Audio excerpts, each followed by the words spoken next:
Parliament, in both houses, as you members and your colleagues discuss this matter, and people would have expected some consequence from that. Up till now, nothing has happened. The four gentlemen, who definitely one or two of them have made a mistake, or an error, or omission or commission, they're staying put. So what is the consequence of that outrage we saw in Parliament, whether in the National Assembly or the Senate? Thank you, Fred. You know, Fred, the reason why this story is not dying and it will not die soon is because from the word go, it has been a series of lies. From the arrest, the time they reported in the Central Police Station, now you see what is coming from Bengali. And it's obvious, you cannot sustain lies. At the end of the day, the truth will come out. And not until the truth comes out, that now you will not be able to report on anything on this report. So once we get the truth, that's the time you'll be able to say, now we can move to another story. But what is happening, when you look at our constitution, it's a very basic cardinal responsibility of the government to protect people and property. And what is happening now of late is that the government has run away from that responsibility. They have actually let Kenyans be on their own matters security. You'll be surprised. Our colleagues in Parliament, both Senate and have already made a lot of noise. But I've been asking myself, most of them are in what we call the majority side. The majority side is the one which champions government business in the House. How come it has been difficult for them to go and tell the president, because it's the appointing authority, that we want this particular person step aside? It has happened in the past, and I can tell you for sure, these colleagues have been ministers in the past. If the president wants you to step down, even if we have tenure, what they call the tenure of that office, the security of the office, you can always step down.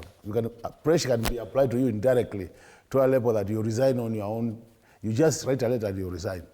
But the reason why it's not happening, because these senior security officers know that they have protection from the highest office. And that's why we have a problem.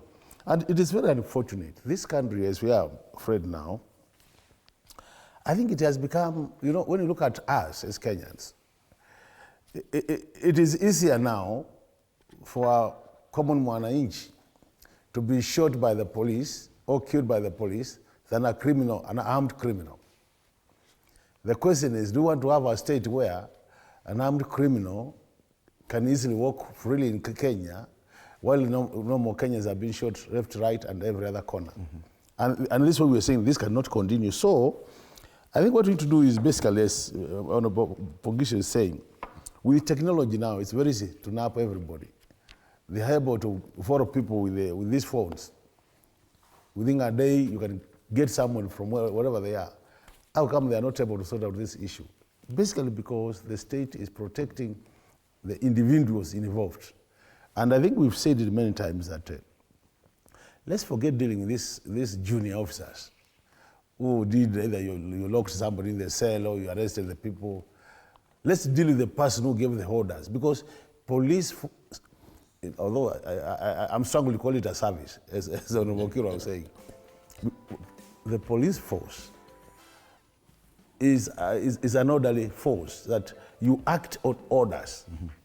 You can't act before you get an order from your boss. So why is it that the person who gave the order that go arrest this particular individual and do 1, 2, 3 to them, we are not being told who gave that order, and we are not seeing that person in court? So I think time has come when we must say people must be accountable for their actions, and not until we see now the person who gave that order being either out of office or being in court, that then this matter will never die. And I tell you, it is very painful when you see a parent saying, I presented myself in Nairobi with a title deed to secure the freedom of my son, but now I'm going back home with a certificate, a death certificate. Very sad. It's very, very hurting. Yeah. And that's where we are, Fred. Let's take a short break. We'll be back to continue a bit with this discussion.